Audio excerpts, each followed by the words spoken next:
In all, 6 officials who once held high-ranking posts at the FBI, the CIA, the NSA, and the State Department, a privilege that the president says they have chosen to exploit. They politicize and in some cases monetize their public service and security clearances. Making baseless accusations of improper contact with Russia or being influenced by Russia against the president is extremely inappropriate. And the fact that people with security clearances are making these baseless charges provides inappropriate legitimacy to accusations with zero evidence. Good evening, everybody. I'm Martha MacCallum in New York. This story begins with Senator Rand Paul, fresh off his meeting with the president discussing this idea. I spoke to him moments ago. Senator, good to see you tonight. Thank you for being here. Tell me about your conversation with the president about this. Well, you know, I told the president in private what I've been saying in public, that I think there's a great danger to having talking heads on TV who are ex-CIA agents and still have classified clearance. There's a real danger that they might inadvertently reveal classified information. And, you know, John Brennan's got a history of this. Back in 2012, when we were discussing, you know, we discovered the underwear bomber, John Brennan at that time briefed ex-CIA agents who were retired but still had top secret clearance. He briefed them and said, oh, don't worry, the U.S. has someone inside. We have inside control. Well, then one of these ex-CIA agents went on television and said, oh, yeah, we have a double agent and nobody needs to worry. And it's like, whoops, the double agent was still there. So John Brennan's already been involved when he was on the inside, leaking information to people who still had top secret clearance, who were now talking heads. John Brennan leaked information that almost cost the life of a double agent. This is 4 years ago now. He should have been fired for that, but he wasn't fired by President Obama because I think he was a partisan. But now he's a talking head on the outside saying that basically President Trump should be executed. That's what we do for treason. And so, yeah, I'm very concerned about him having privileges because of his past history, but I would make it more universal. I don't think that ex-CIA agents of any stripe who are now talking heads should continue to get classified information. I think it's wrong.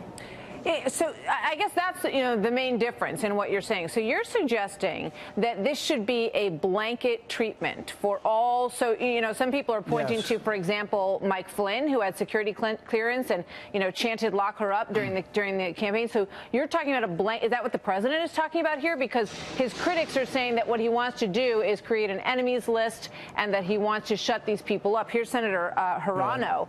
Let me just show you what she tweeted out. She said, "This is what totalitarianism looks like." So why is she not wrong?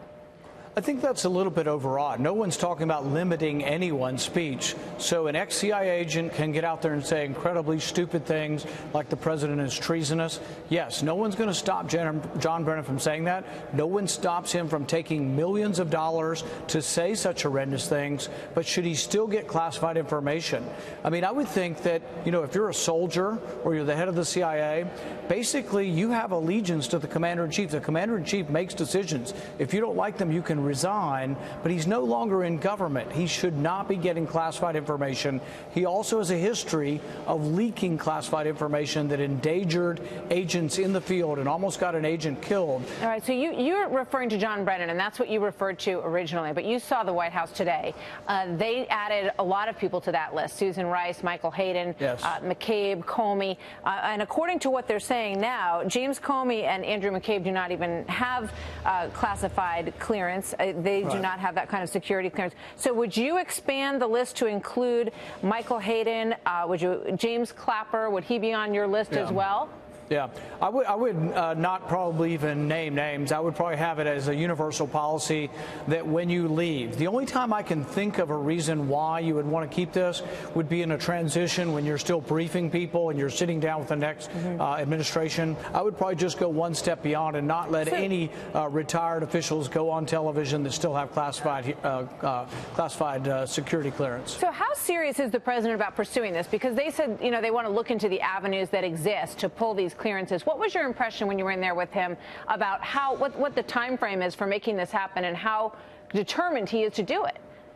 I think there's a great deal of resolve because I don't think we should reveal secrets to people who are calling the commander-in-chief treasonous. I don't think there's many people in America who are going to disagree with that judgment, that we would continue to give secrets to a person calling the president treasonous. So I do think that the American people are going to agree with him on this. And I would probably just go even further and say that really ex-CIA agents, once retired, should no longer have top secret clearance.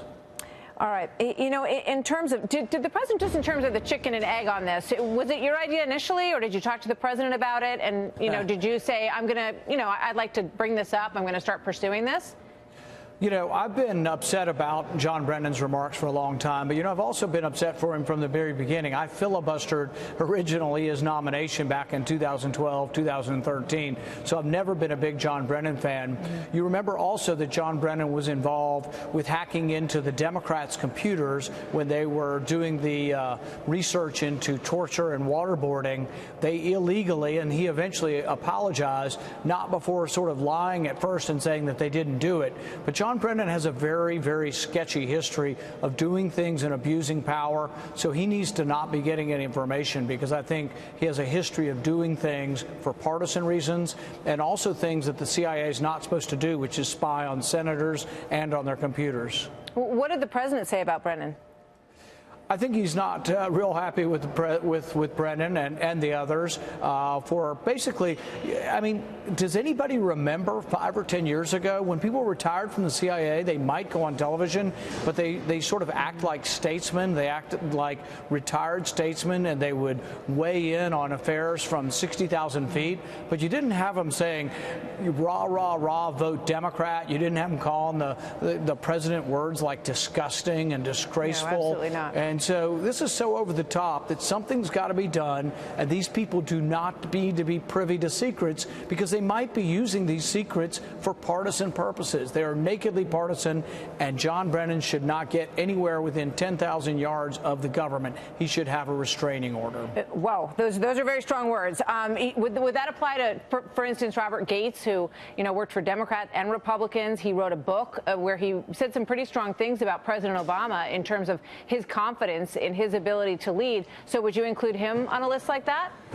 What I would do is probably try not to make it individuals. I probably think the best way to do this, and the White House may well decide this. I don't know what they will decide. That's why I think they'll probably look through how something can be rolled out. I think they believe that these people should no longer get information, but sometimes it's better to have a policy that doesn't have a name, that basically says those who are retired lose their clearance. But that's not what Sarah Huckabee Sanders did today, Senator. She was very specific, and she named specific individuals who have been incredibly critical of the president. I don't disagree with it, and I think it can be ad hoc as well. And I think John Brennan has indicated he should not have clearance. So I think you can also have individual reasons why individuals should have their clearance. Those individuals say that we're living in unprecedented times, and that is what has provoked them to be so critical and so outspoken with the kind of language that you talk about. What do you say to them about that?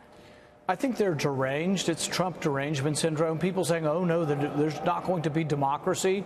When did President Trump come out against democracy or voting? I mean, these things are so over the top. I mean, most Democrats in Congress were for engagement with Russia under President Obama. Now, to a person, they act as if you're anything short of wanting war with Russia, that you're not doing enough. Every day they want new sanctions, this and that. And it's like, do they not remember that even though Reagan called the Soviet Union an evil empire, he sat down with Gorbachev and he didn't hurl epithets at Gorbachev? They had a reasonable conversation, and because they did, we had nuclear arms reductions, and it was a huge step forward for world peace. That can happen again, but not if we're deranged by politics. All right. One last unrelated question. I know that you all received the documents from Brett Kavanaugh on Friday. Did you have a chance to look at them, and how will you vote? We've been reviewing them for some time now, and I'm going to meet with Brett Kavanaugh tomorrow. I have an open mind. I'm undecided. I am very concerned, though, about the Fourth Amendment. I do not believe that you can have a blanket exception to the Fourth Amendment for national security. The Fourth Amendment was meant to limit the government, and if the government just says, oh, we're going to do this for national security, and there's an exemption to the Fourth Amendment, that's very, very troubling. So we're going to have, I hope, a spirited discussion about the Fourth Amendment, and we'll see where the chips lie at the end.